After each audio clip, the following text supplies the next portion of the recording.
Bozo, où la RTBM est venue camper pour attendre et accueillir son éminence Bizolele Mpungu Isaac et lui souhaiter heureuse arrivée et bon séjour à Matadi à l'occasion de sa première visite à Matadi. La RTBM est venue camper ici au pont Bozo pour lui souhaiter une chaleureuse arrivée, un chaleureux et agréable séjour à Matadi. Vous voyez là, toutes les autorités ecclésiales de Matadi et même du Congo central sont alignées pour le même motif, l'accueil de son éminence, le premier souverain pontife Bizolele Mpungu Isaac. Là, nous pouvons citer au hasard le révérend apôtre Tuzolana, le révérend apôtre Kimbu de Gaulle, le révérend apôtre Ndolani, le révérend apôtre Kimbu Jeff et d'autres qui sont alignés.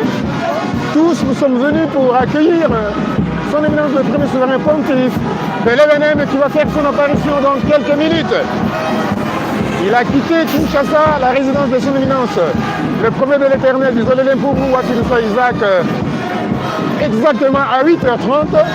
Et là, il est annoncé pour quelques minutes. Il sera ici devant le pont Bozo, à l'entrée de la ville portuaire de Matadi. Merci, fidèles youtubeurs, mais restez branchés, car l'événement ne fait que commencer. Merci.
Natama.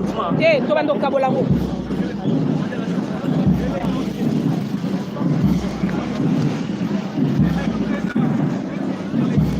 Mbote batata ba mama bino bantweni ya nyosolo kulanda bitu na inza ya Mvimba ya vanda na Mputu ya vanda kati na Congo Central na Kinshasa pe na RDC ya Mvimba yenge na bino samu na bino bakase sise ya kele bampangi na bino ya chaîne officielle ya dimundu ya EBNM ina betime tubati église bon nouveau message KCC KCR BNM na kati mbanza matadi ya kele mutindo betino sala reportage samu na kuyamba le premier souverain pontife na mbala ya ntete awana mbanza matadi mukele muno mosive mpangi na bino titiba muna la vérité rien que la vérité muketuba na ndinga ya Kikongo samna kufisikisa nkango ya Congo Central mpangi Berthe Mawala ke uzakutuba na ndinga ya dinga bakinoa bango banso bayoka na RDC mobimba pambate tozali koba yango mais kuna pe beto monakati le coordonnateur Pierre Matondo Ngunda Makaya yandi salaka ntonono na yao na kifalansa alo matondo mingi beto kele awa sana kuvingila mbikudi ya yave na mpozo na mbanza matadi kiese mingi bakase sise beko sepela kasi memona tiba mama na ngonda ya malasi bemetoma koyangalala mingi samu ya kele ngonda na beno kuna pe na 8 mars butukaka dibundu na beto ya EBNM samu na PV Sainte Convocation Kakanangonda ya mars et samna PV le premier souverain pontife d'Isolé Mpungu Isaac yandipe na kibiu na kati ya mbanza matadi tala kese kana beto mpangi Berthe Mawala ndinga kinange matondi mingi ndeko titi na kopesa ngali loba tozali kotombela nkembo malamu na bakase siste nyonso oyo bazali kolanda biso bipai na kotala esengo oyo etondisami na bana ya église bon nouveau message KCC EBNM Congo Central na kotala ete kobanda le 1er mars 2020 Mosakoli na Yahweh ayaki kobulisa son éminence le premier souverain pontife d'Isolé Mpungu Isaac po ete akwa kozala mokitani na ye kasi na kotala kobanda ye abulisamaki lelo le 26 mars 2022 nde azali kokomela biso awa na église bon nouveau message KCC EBNM Congo Central plus précisément awana matadi kasi toyebi ete bozali kolanda biso bipai na bipai pona kotalisa ambiance tope esengo o etondisami na bakase siste nyonso pe bino nyonso bozali kolanda biso bipai na bipai nde kuna tozali kotonda Yahweh Nzambe na kotala ete mois de mars kati na lingomba ya EBNM ezali mois moko ya motuya na kotala ete le 1er mars 1930 wana ezalaki kobotama ya mosakoli na Yahweh pe le 8 mars 1955 ezalaki kobotama ya lingomba ya EBNM nzoka soki totali kati na milulu le 20 mars ya chaque année tozali ko célébrer fête ya la Sainte Convocation oyo ezali kobiangama ya bule kasi lelo surprise oyo Yahweh Nzambe abombeli biso pe akaniseli biso kati na ngolu na ye na kopesa biso mokitani na Yahweh son éminence le premier souverain pontife d'Isolé Mpungu Isaac nde lelo oyo mokolo ya le 26 mars 2022 azali kokomela biso awana matadi ezali esengo mingi pona kotala ete lelo ezali réception officielle na ye po ete lingomba mobimba ya Congo Central bakoka koyamba ye na lolenge moko ya malamu kobanda ye avandisamaki na kiti ya mokitani ya mosakoli na Yahweh kasi tobosana te ete mobula mina Yahweh le premier souverain pontife azali mwana ya minei kati na libota ya mosakoli na Yahweh na kotala ete kuna bazali 4 garçons pe 4 filles nzoka na mwana ya liboso le papa na biso papa d'Isolé Ntsumbu atika biso pe ya mibale mama Sefarine yepe atika biso kasi na kotala na place ya misatu ezali mama Diaconesse Vuvu pe na esika ya minei ezali son éminence le premier souverain pontife nde kuna elandami na mama Mvoatu elandami na le deuxième souverain pontife Mahinga d'Isolé vraiment ezali esengo mingi kuna alandisami na mama Mvoatulu pe kuna totali lisusu mama Mati d'Isolé pe kuna tokei kosukisa na le troisième souverain pontife Mpungi d'Isolé kasi tobosana te ete le premier souverain pontife azali tata kati na libota mama to molongani na ye esengene biso koyeba ete azali mama Diaconesse Pélagie Makuntima pe kuna papa na biso azali na bana minei oyo ye aboti mibale ya mibali mibale ya basi pe kuna tobosana te azali tata mapasa kasi ndeko titi na kotala esengo oyo etondisami na bakasesiste nyonso badetail mosusu ezali très important po ete bakasesiste bakoka koyeba yango na lolenge moko ya malamu po tata na biso esengeli toyeba lolenge oyo ye azali me kasi na oyo etali kozala mokitani ya mosako na Yawe lolenge Yawe apesaki mosala na prophète Moshe kuna alobaki kati na ligne na ye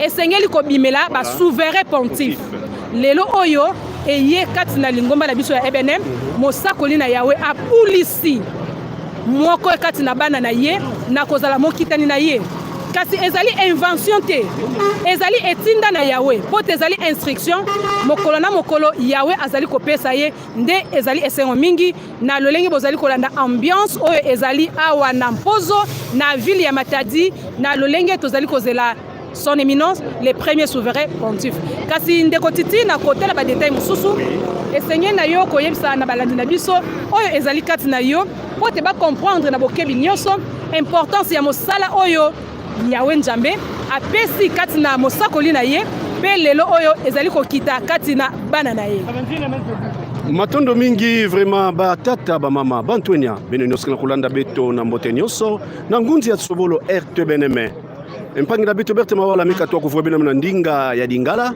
e kuna mpe muzula kuza kuyanzula fioti samweti benu za bakusa na motimo siambote kembikuri ya Yave mambu yana kusana kati ndibundu ya EBNM banda 1930 samweti bati le 1er mars 1930 ya wandaka naissance ya mbikuri ya Yave dibundu bekuza kubutuka le 8 mars 1955 kaka na mars yango sainte convocation ya kele nini mbokolo ya longo ina Yave tubaka na mose samu bantu bavedisa mintima na bau e bakwenda na montagne samu yani mose Yave Nzambi kuiza kuvisikisa bau le 10 commandement le 10 loi e kuna kuza kutubila bau ba minsiku 10 samu muntu vuanda yani mose Yave samu tete ani pesaka ya mose betumeza ba ya kuna n'exode kasi batu wana kunegliger mtu no bika mumo se mukulumuka évidemment ba monaka nive kasi ya vanda ka tuti ya mantela mikulumuka et ba mbandono bulaka pe bana Israël ba sukola kabilele na baba sukola mintima bao pendant 3 jours ba kilgovedi saka samu Yave kulumuka ka pe ani vanda kutanga minsiku yango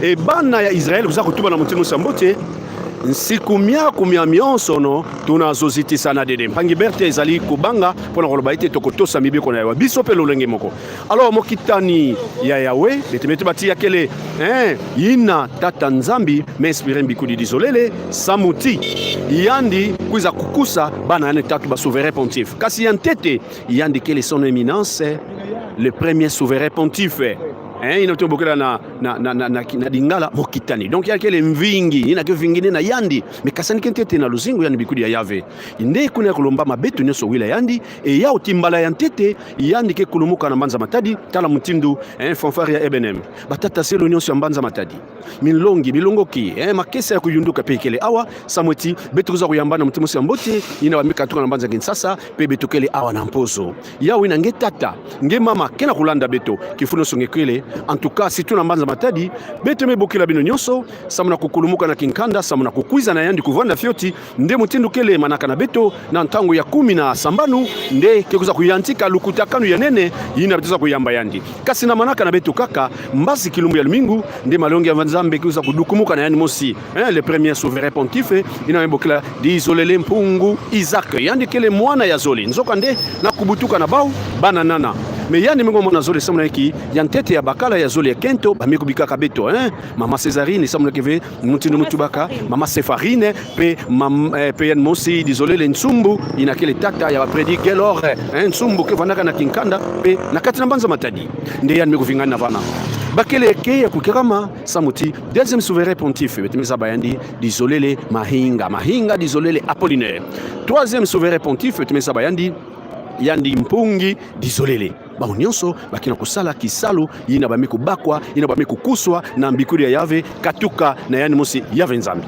beto na ngiki beti kusala kaka kutumama na misiku na kubika kutambula viongolo na kulanda kuzitisa misiku ya yave nzambi samuti beto tungwa samuti beto bika yimbi kuvuluswa ape kukota na zulu ya yave nzambi tala kiese kena beto meba kama na beto katuka na mbanza matadi pe beno nyonso na inza ya mvimba kuna tungo zotsila beno nanda beto mboti na kati na YouTube ya beto ya kitoko ya mafuta ya mbote kibeni ina kuza kusala ti beto na beno bana matadi bana mwanda bana nyonso kena mputu ina mekuzaba kikongo atako beno vandaka awave me kalme ngikuna beno kulanda beto mtuno sambote beno bakusa ina betike kutuba vraiment ya kele mbote mingi kasi kuna mpe mama Berthe memonati batata sielo kena beto kintwadi mwandinga esamna ba matondo mingi ba mpangi bakunda luzolo to bandeko balanzi ya YouTube ya RTBNM officiel TV tozali awa na bantoma bakoya kopesa ba impression na bango pona kotalisa esengo o ezali kati na bango na mokolo malelo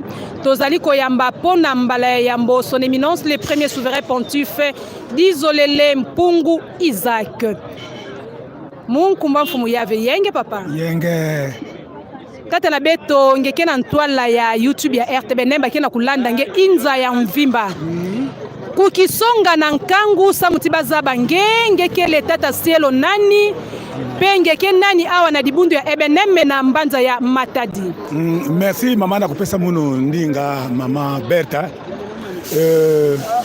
muno muke apôtre Lucilao Mfumangana Jean muke chef de paroisse adjoint ya paroisse ya Minkondo na kutala nkembo ya ikele kati na beto nyonso beto ekuiza samna kuyamba tata na beto samna mbala ya ntete nini ba impression ke nange en tant que tata selo kati na dibundu ya yave.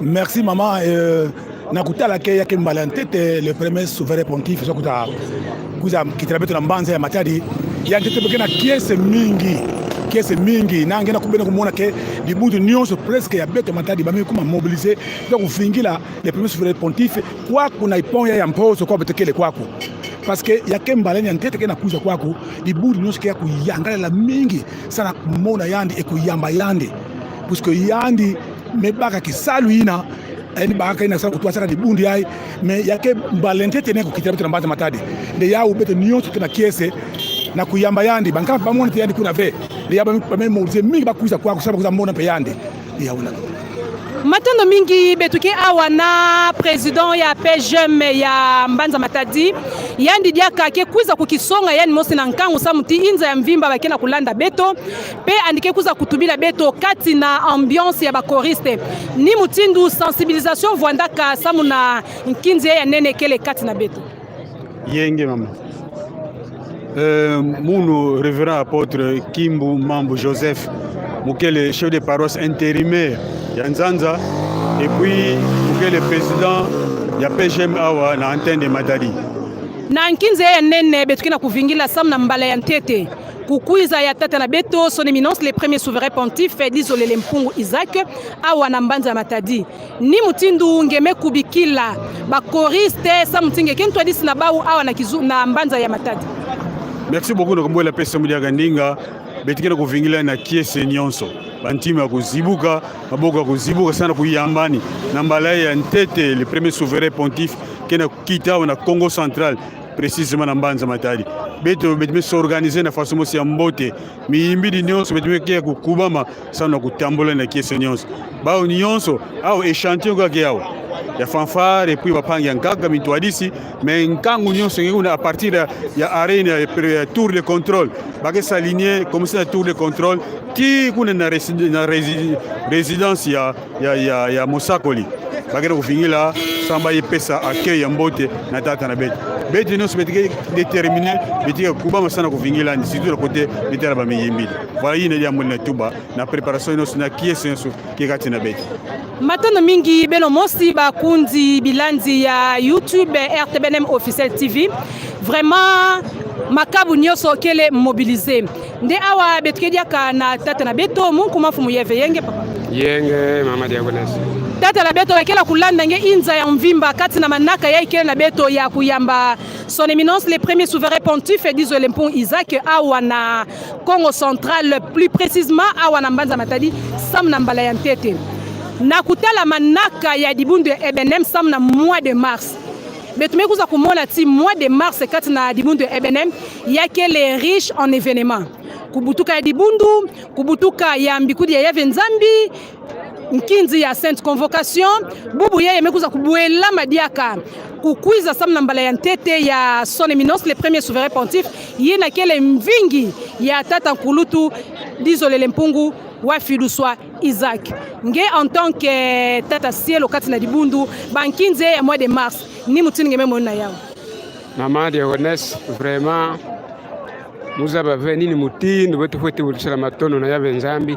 semu na ngonda ya mars bavena beto bandaka yao bandaka le 1er mars yave nzambi na kutuarisa beto mamu yonso kena kuluta utini mosi ya mbote bubu yai diaka diambo ya nene diambo ya kiese beto yindula kaya veke beto ndakuma kilombo bubu ya kumona son éminence le premier souverain pontife parce que nambala ya ntete beto kemona yao alors na kukuiza na yandi beto nyuso Mbanza Matadi beto na kuyangalala kiese kena kubuka na diambo ya benza mesa beto mona yandi beto kuwa yandi nambala ya beto kwa malongi na yandi donc dakiambo mbote ya mekota na ngone ya 8 mars mekuza dengana ba événement mingi donc événement ya miuza kanga nde ba événement na diwo beto dibunda Mbanza Matadi samu na kukuiza na son éminence le premier souverain pontife matendo mingi ezali esengo mingi ndeko titi tozali na bantoma mususu soki liloba ekokaki kozala pona kotuna bango to mituna bapesa eyano na balandi nyonso oyo bazali kolanda biso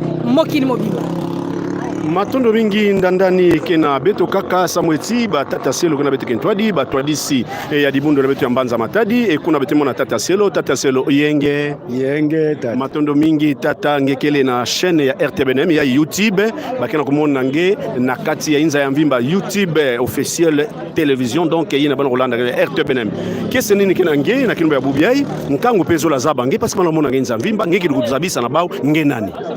Merci mingi na kupesa munu ndinga papa munu mukele Reverend Apotre Bamona Tsoni Edouard mukele mosi na paroisse ya Mvwadu na Mbanza Matadi matondo mingi na kutalaka mfuno betike koyamba le premier souverain pontife bubu ya le 27 samedi na Mbanza Matadi kese nini kinange kese kele mingi yantete betkina kufutula matondo mingi na yave nzambi na lusolo na yandi pe kusiamisina betu kilumbu ya impamba pe ya kele kilumbu betu mevingila mingi na Mbanza na betu na kumona ngizulu ya tete ya tata na beto le premier souverain pontife matondo mingi vraiment kese mingi kena beto tala na kati ya mpozo batu kena kuyangala kena kusepela tata long pata cielo pamona nsoni nkangu ya ebenem kele kuna na résidence kena kuvingila ikingeke tu bana bakase sisi na kilokola yai mukena kulomba na bawu bavingila pamba ve bubu yai ya kele kilumbu ya nene samuna betu kele na poya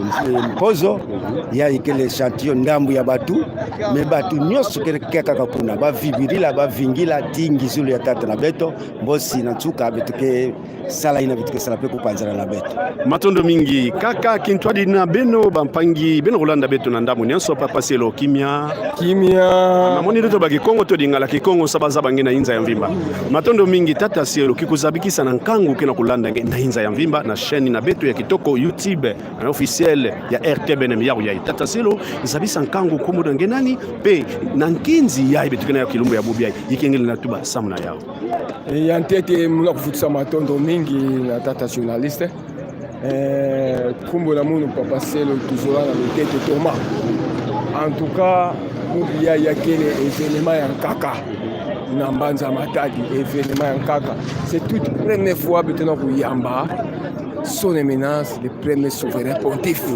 Ah papa, mais tu es en pause. En pause, mais tu commences déjà depuis 10 heures. Ah bon? Depuis 10 heures, papa, mais tu es qui est ce monstre pour ça? Non, ça te coûte un coup de mettre là comment on a fait. Alors, mais tu es pas là. Ah, mais tu es là, on a coûté un cas qui a fini la couna. La qui est seigneur, c'est donc, mais tu m'as dit que il y a une kangama. Donc de 10h à 16h, mais de 10h à 16h, mais tu es la pause. Donc, tout le monde paye une kangama, ça va pas dans maman. Donc, on se gagne la résidence. Pas la résidence. Donc, papa, donc, tout ça va venir forcément de notre pièce. Donc, qui est ce monsieur pour ça? Donc, si donc, ah, mais tu es donc, Congo central, nyonso, mais tu es awana. Mais tu vois que tu boma mwanda pays baki ko. Papa baki, donc baki déjà, baki déjà message, baki so sa moyen, baki avant premier souverain pontife kuma. Ngeta papa, en tout cas, le train qui est semaine, vous pouvez faire matin domingue. Matin domingue. Merci. Na mutindo bele zabila mutimo sambote vraiment ya kele kese kaka bampangi vraiment papa ke mbela na beto avec na révérend apôtre Muzolati ya no santu bankomunani samonike na chaîne ya YouTube na beto ina kena kumonisa beto na inza ya mvimba RTBN papa yenge papa papa Muzolati batu baza bankombu na ngenani mulu révérend apôtre Kimbu Zéphirin il a même ça pas d'école. Maintenant mingi data na betu mais événement ya bubu ya malma le temps ko la premier souverain. Ingele tu bana Congo central pe na Nzamvimba. L'événement ya bubu ya vraiment ya ki ya nene mingi ça na betu. Na kutala que depuis intronisation il y a premier souverain son éminence premier souverain pontife. Ya kele mbala ya tete muza angaza na kudiata na mbanza kutara. Alors regarde moi si ya nene mingi me pesa même mingi ça betu yo strata Congo central. Donc vraiment il y avait l'outil avec tala betu ke awa betu kumaka banda 10 heures tangu ya 10 ya nsuka tile betu awa sana kuvingila kaka tata na betu voilà dia mwana bon maintenant papa ça mona bakase si c'est que na kulanda beto ya bwana ya mbanza masitu ya mbanza matadi ingele tu bana bawo ba mama ba tata okilte kele na manima ya kuyamba ya oui bavingila kaka bavingila fete ya bigara aligezo na kuma bato yamba yani na mutiko kose kitoko ya kese mingi ya ka kule Batondo mingi, voilà l'ambiance qui règne. Ambiance qui règne, en tout cas que les caisses mingi, vraiment le premier souverain pontife, Yann Gena Puiza, Kama Mingive, Yann Rabi Manapo, Yampozo, ça va être tout le monde, Yambayandi, vraiment caisse mingi. Bangi Namunu, prédicateur Malassa, vraiment Matondo mingi, vous avez qui est ce n'est pas na kiloko la yaï, le premier souverain pontife. Va introniser depuis le 1er mars 2020, Kassibou Yaï, le 27 mars 2022. Qui est ce n'est pas vraiment qui est ce qui est Kulutakana, puisqu'il y a un événement aussi incroyable. C'est depuis Tatanabeto Bakaka Kimfumu Yaï, Yandi Diata Tete Toto Beto Matadi Ve.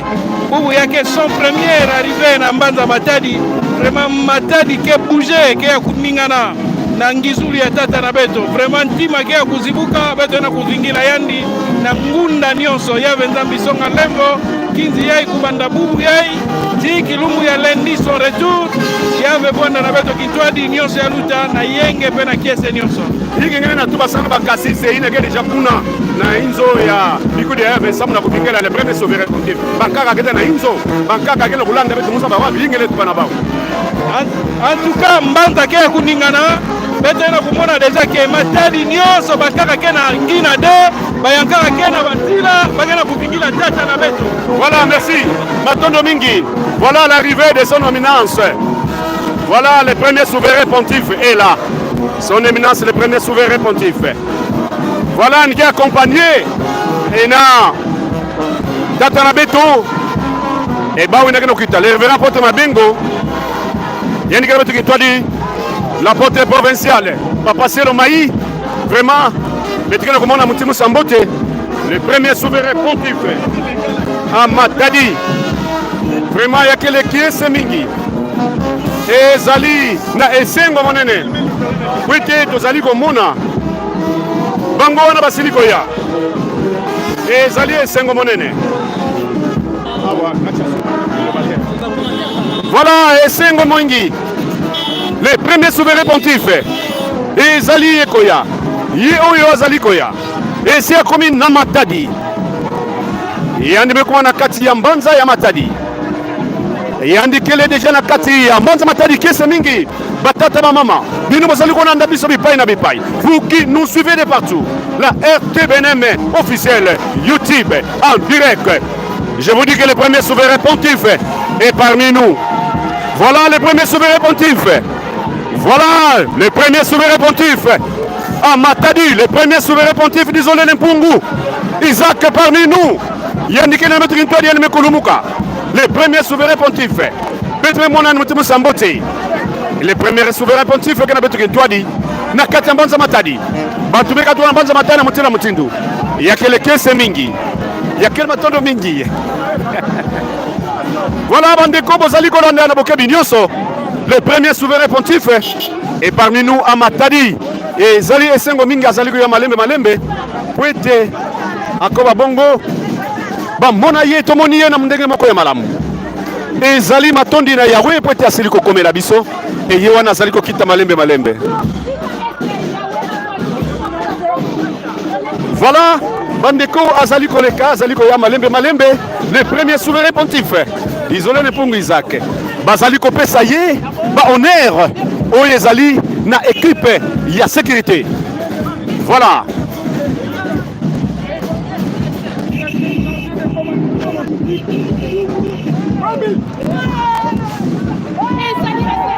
Voilà matondi mingi. OK.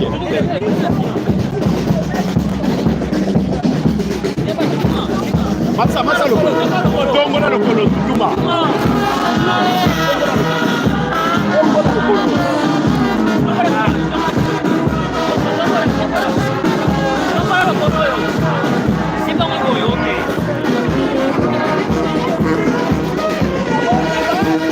Bandeko Balandi. Bandeko Balandi. Bozali komona lolenge son éminence le premier souverain pontife Isolé Jacques bazali ko présenter ye na révérend apôtre bazali ko pesa ye na ba apôtre azali ko pesa bango mbote wete wana apôtre Lusilao révérend apôtre Jeff Mambo Kimbu révérend apôtre salué révérend apôtre Lukanu révérend apôtre de Gaulle azali ko pesa bango ba kimia mbote mapamboli révérend ba Mona Nzoni et puis yewana azali ko salué azali pe ko salué révérend apôtre Tuzolana azali pe ko pesa le chef de Seso Toname Masiala apesi kimia wana tozali na président ya organisation matone mingi prédicateur Roy Kwilu. Voilà bandeko ya ndenge na ndenge. Voilà.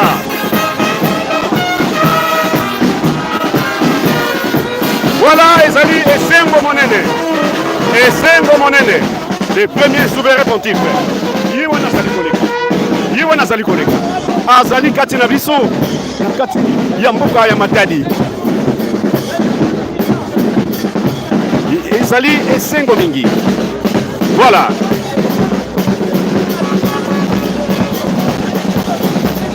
Et c'est bon déjà parce que le Azali Kotaba Pafar Nabiso ya Ebenem. Pafar Nabiso Ebenem. Et Zali Kobeta. Dans l'Olenga Moka Malamu. Voilà.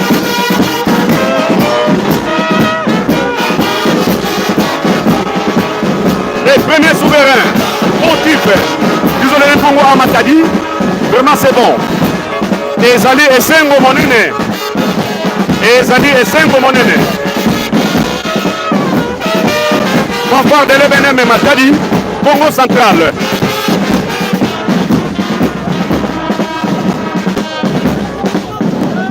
Vraiment, Batunes Basali et Sengo Monene. Tous Ali Kolanda Mondego Mokama. Et Azali Kokende Malembe Malembe.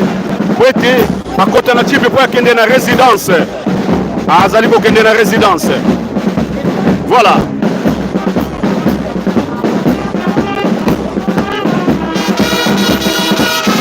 Voilà. Asili Kokota Native pour Kende na résidence. Et Sengo Monene.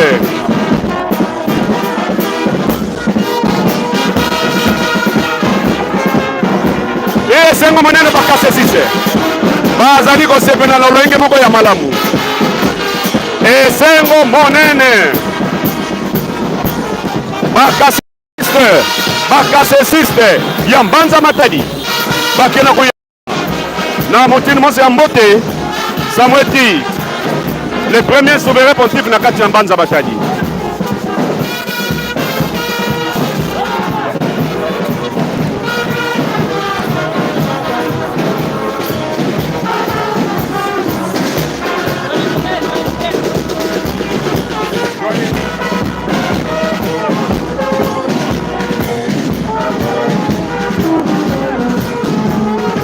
Voilà la RTBNM officielle. Voilà YouTube na biso ya kitoko ya malamu oyo bakase 6. Papa ezali kobeta. Tozali kosepela. Bolonga na biso apoko kende na résidence